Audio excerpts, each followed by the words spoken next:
do another behind the scenes. It's been a few years. Lights on Sunset in New South Wales, Australia on Christmas Day on the ACL forums. Let's get into it. Let's see how I go anyway.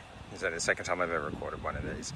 So this is the street that I'm on. I've only got a very small sort of road frontage, so I get a lot of people parking and get a lot of walk-up traffic.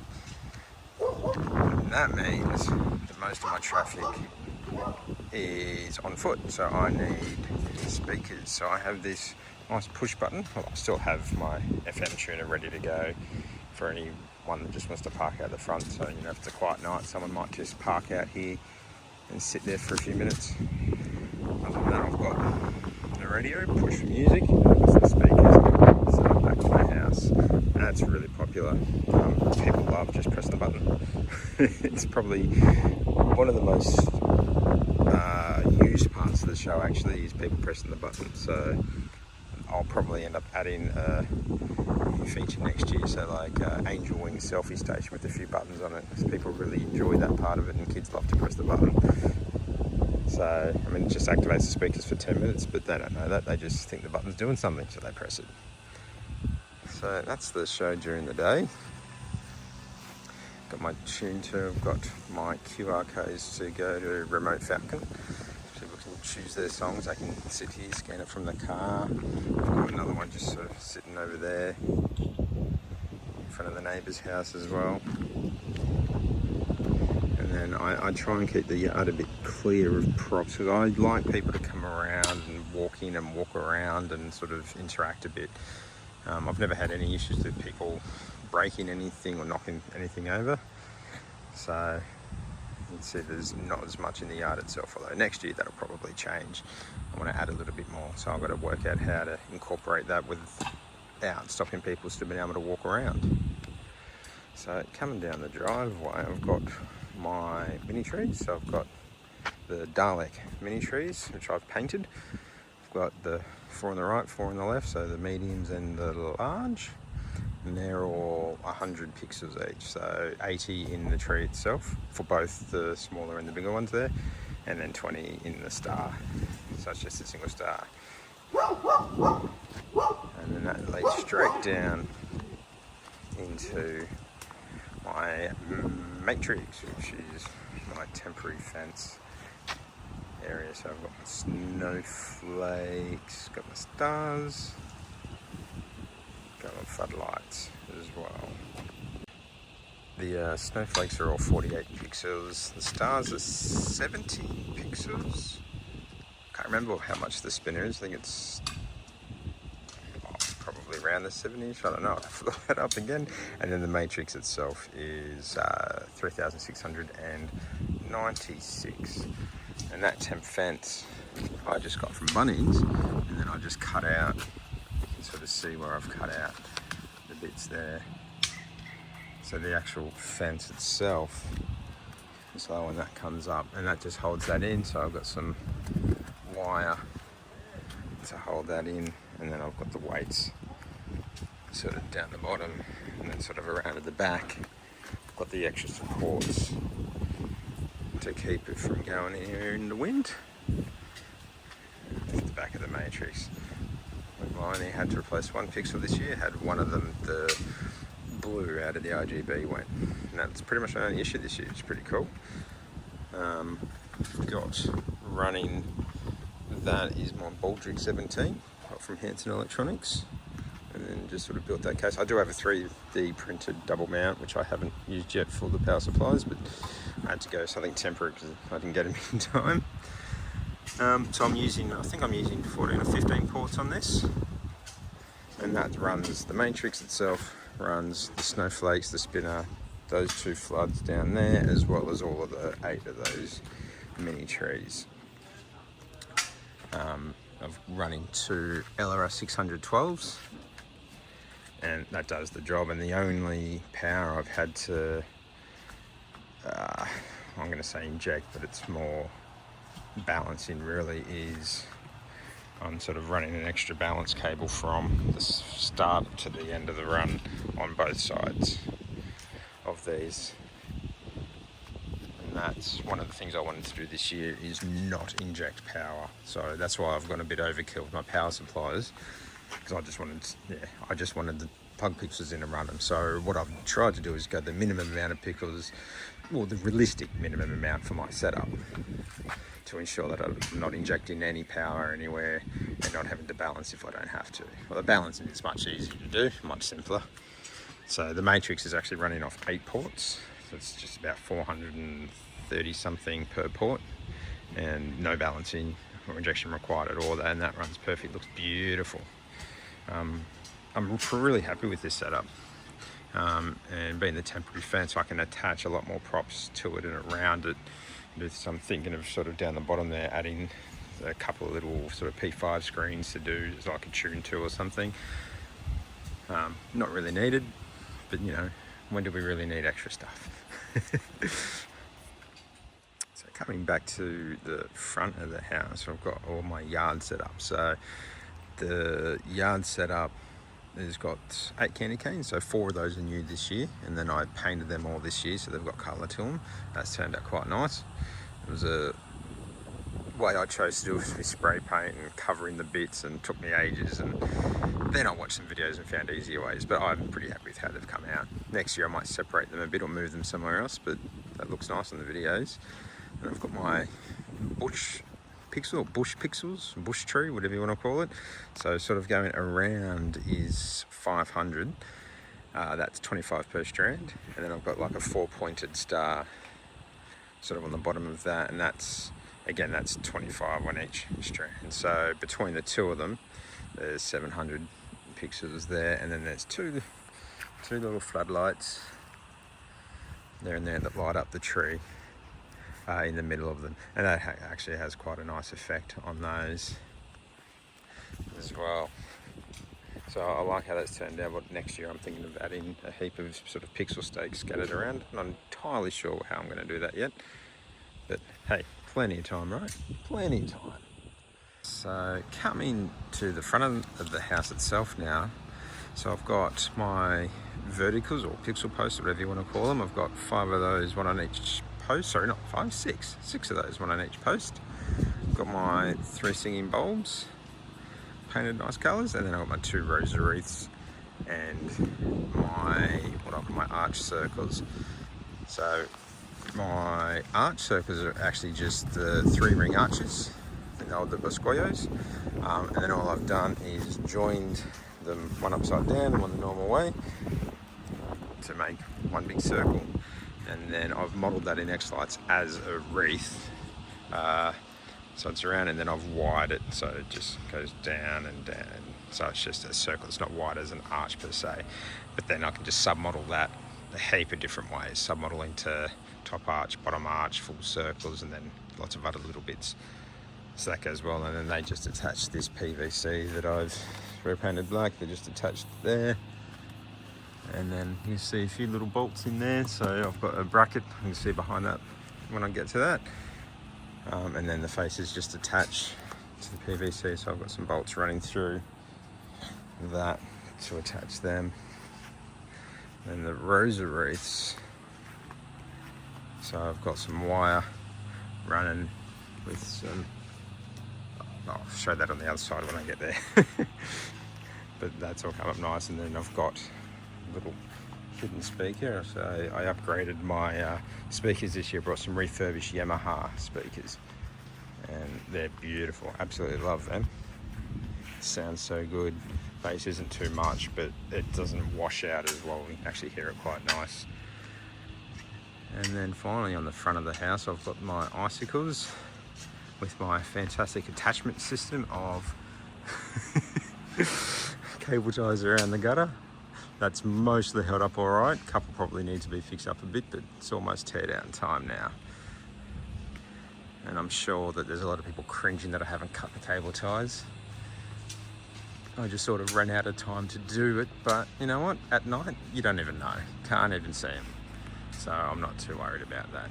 But yeah, that's the front of the house. So that looks beautiful at night. That's come up nice. I think I want to potentially add a few things in these spare spaces around, but I'm not sure yet. We'll see what happens. as the year goes on. And over near my mega tree, so I've got my 2 singing faces. So that's I've had that one since my 2nd year, I think. And then that one I added this year, so that's the singing face with a bow on the top, so which you can model in. So if I've got songs with a female lead, female backers, whatever they may be, I sort of activate the bow. Otherwise, it's just another singing tree. So I like the fact it can be either. Then I've got my mega tree. I don't know, would you call it a mega mini tree or a mini mega tree? It's probably smaller than a lot of people's and larger than some others. So I've got 24 strands of 100. The tree itself, I think it's 3.4 and then 4.4 or so with the star. So, I mean, it's not little, but yeah, it's definitely a few bigger ones going around. So I've got 2 floods at the bottom of that. I'm just running the bungee balls to attach that at the bottom. And then I've just threaded an extra piece through just for keep the spacing right, but get some stability in the wind. Little trick I saw from somebody else on ACL. And now at the 270 node star at the top there. So coming around behind him.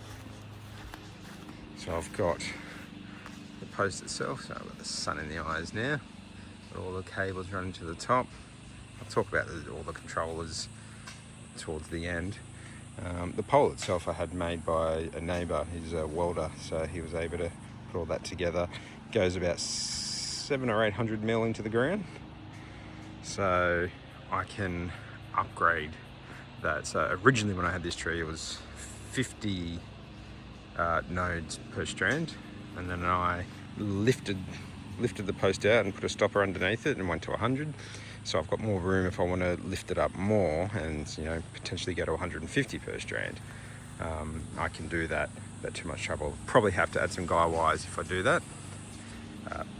It'll be getting closer to the top then, but yeah, it's plenty of room to expand, and that bottom ring can go up and down manually though. But if I really want to mow the grass underneath it, I can lift that, mow the grass and drop it back down again without any problems. I thought as I was walking towards the roof to show off this little nativity scene out of old rope lights. The plan for a few years has been to upgrade these to seed lights and incorporate it into the show. I'm not sure if you can actually see them in the sun, but yeah, I've got them. So they light up each night, and it's a nice little seating area. People can come back and sit down and just relax, have a chat, do whatever, so it's quite nice. All right, so up on the roof, this is where I've got my PVC. So what I've done here, so I've got 5 centimetre space in there. That was fun, cutting all those holes. That was the whole reason I brought a drill press. So I've got, they're in 100 on each. So that's 5, 10, so I've got 1500 all along there. It looks like there's a lot of space, but when you actually watch the show, so the viewing angle makes them look a lot closer to them. I might pop up a little video of what it looks like at night if we're all lucky and I remember to do that. Just up in the corner there. What I'll probably do for next year though is add in between each, I'll add another 4 and another 4, so another 1200 lights, going to give it a bit more definition. You wouldn't think with such a large space in between them you'd get it, but it actually looks really cool. And then this year for my outline, so I've used strip lighting for my outline. I've never been happy with it. It's always had issues. This year I went, after seeing a few other people, so I went with C pixels, and they are beautiful. And all I've done is just, as you can see, I've just laid them out. I haven't attached them to anything. I haven't tried to make sure that the right side is up, and that doesn't matter. You can see every one without any problems. So they've worked out beautifully, and they go all around the roof. They go around the chimney, and then they come down and back around. So there. The only thing I'd probably do different with those, if I was to do them again, is get larger spacing. So that's 5 centimetre spacing, and wow, that's when you've got to cut and splice in something. There's not a lot of room to play with. So the soldering skills really came in handy for that. And then finally up on the roof I've got the star there. So I'll probably change that to a bigger star next year. Well, not probably, I will change that to a bigger star next year, and I'll move that star down to where the matrix is. That needs to be bigger. See how big I can go before I run into attachment problems. So that's pretty much most of the display. I'll go through all the controllers now. So first up, I've got the controller for the roof. So this is one of my new controllers I purchased this year. I mean, I built the enclosure itself, but so that's a Baldric 8. So I've got all my Baldrics from Hanson Electronics here in Australia. Fantastic supply. If you need bits and pieces, controllers, yeah, he's awesome. So that's also running off an LRS 612. And then again, I've tried to minimize how many pixels per port I'm running. So this controller has the most pixels per port. So those 500 on one port, 500 on one port, 500 on one port. And then I've broken up the outline into sections. So that's, I think, 1, 2, 3, 4, 5, 6 sections. Doesn't make sense. 1, 6, 7, 8, 9. That must be 5 sections. Anyway, I'm using all 8 ports. So yeah, the most ports I have on any controller the most pixels I have on any controller per port is 500. Except for the rosaries, they're 696 on a port each. So I guess I lied a moment ago. So with the roof controller, we'll add, so I've got a fan in there. It can get hot on the roof, especially with tiles. So that keeps it cool. I think I've seen it go above 45 degrees. I'm happy with that. I can add more if I need to, but that's why I don't really worry about holding up these vents. A few spiders is okay, but I sort of get that airflow through as well. So that works well, and then it just goes down into its own plug at the back of the house on a smart switch, so I can turn that on and off or schedule it as I need to. Alright, we'll get off the roof and go have a look at the other controllers. So I've got the neighbour yelling at his dog. So I've got the Baldric 8 again. So another new one this year, running off an LRS 612. This runs the Mega Tree, 2 of those floods, and that singing face with the bow off that. So that runs all that. Got the fan. I mean, this is kept out of the sun mostly, so it doesn't get too warm anyway. It's always good to have that little extra ventilation, anything that's not on a cover. And then yeah, it goes to power. Cords go all the way over back to the brains. So let's have on a bit. I've got to sort out that for next year, but that's done the job. Again, worked beautifully. I've had no problems. Absolutely fantastic. And for my yard controller, so this one's running all those pixels around the bushes in the middle. It's running all 8 candy canes, and it's running that singing face as well as the 2 floodlights that are either side there. So this is, surprise, surprise, another Baldric 8. So another one that was new this year, except this one was one of the last ones I got, and again off Hanson Electronics, but this is a ready to run I purchased. So Alan made this one. He knows what he's doing. I just didn't have all the parts, and it was just too late in the season, so I just thought, yeah, spend the extra bit of money and that'll save me time, and that's beautiful. So again, using all 8 ports, runs back. I've had no problems with that. Been absolutely perfect. It's got the outdoor power supply running on that, and that's, yeah, definitely heaps for what I want to do on there. So that's been beautiful. So now I'm behind the front of the house. I mean, there's the matrix control. We spoke about that before, but just a quick recap. That's the Baldric 17 with the 2 LRS 612s running that one. And then coming over to the rest now. So the rest of the controllers are all running everything on the front of the house. So the icicles, the verticals, the arch circles, singing faces, and the rosa wreaths are all controlled here. And I'm using a combination of Advotechs along here. So I've got my Advotech long range receivers think I've got 1, 2, 3, 4, 5, 6 of those. I will be replacing them with Baldric 8, so a Baldric 8 here, so probably 3 Baldric 8s, and that's going to future-proof me to help let me do what I want to do. Plus it'll give me web access on all my controllers then.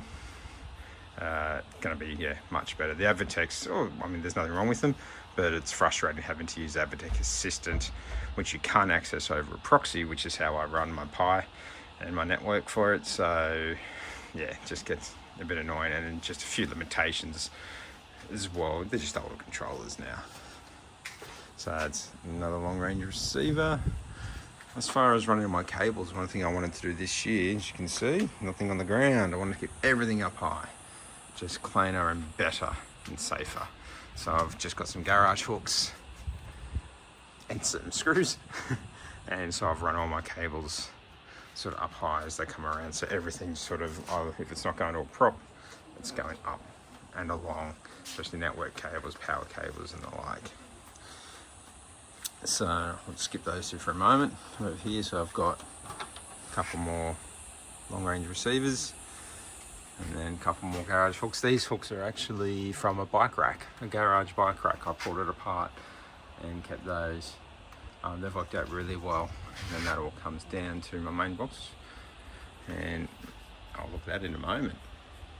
But before that, come back over here. So this is one of my other Advotechs, a Pixelite 4 MK2. So it's running the pixel posts, it's running one of the Rosaruths, and it's also running power onto my push to play. So that sign we looked at right at the start out there, this is running that. So I wanted to make my own, and then this was a few years ago now, and I thought, you know what, I'd rather spend my time and money elsewhere. So I purchased this from overseas and had it shipped over. So it cost a bit more, but in my time it cost a lot less. So there's the BF Flight Shows one. So it's got little amp, which is perfect. So with those Yamahas, they sound beautiful. I don't want to overpower anything. So that does exactly what I needed to do. I've got full volume control, got my timer ready to go. So that does exactly what I needed to do. And it is absolutely beautiful. The only thing I might do next year is put a relay or something or on its own power source, so I can sort of turn it on and off without affecting the rest of the display. Especially when it gets later at night, I can turn that off. So, you know, the naked kids riding around on their bikes don't just keep pushing the button like that this year. So back over to the brains of it all. So it's the FM tuner, so the CZE05B, which is probably what most of us have. And then over here I've got 16 port switch, so ready to expand for future years. Got the Advotech long range, another receiver there, and Raspberry Pi, so it's a Pi 4B. That's got its own, so that's just running off actual power. It's not running off the power supply it's attached to. That power supply is purely huge overkill. That's powering that receiver and the long range port. But yeah, so I've got, yeah, the Pi with Falcon Player. I've got the Sound Blaster in there. They're running that through an audio isolator just to clean up the signal a bit, and then that goes out to this, for the push button and for the FM transmitter. Okay, right, so that's it. That's pretty much how it is all put together. As far as what I use light-wise, I use WS2811 bullet pixels for everything except that house outline, which is the C pixels. Still WS2811 though. I run the show at 25% brightness, so that sort of lets you know now why those 600 LRS 600 times are a bit overkill. But yeah, I run it all at 25 with room. So like the floods, I run all them at about 70% brightness, but everything else 25. The faces I bring down to about 20%. But yeah, it's, as we all know, these, even at 20-25% is still quite bright once you've got sort of so many of them next to each other. Yeah, so that's about it. So Have a great rest of the year. Stay safe. Just do it all again in 10 months' time. And yeah, any other questions, or if there's anything I missed, throw it in the comments. Shoot me a message and I'll try and remember to have a look and get back to people. Have fun, everyone.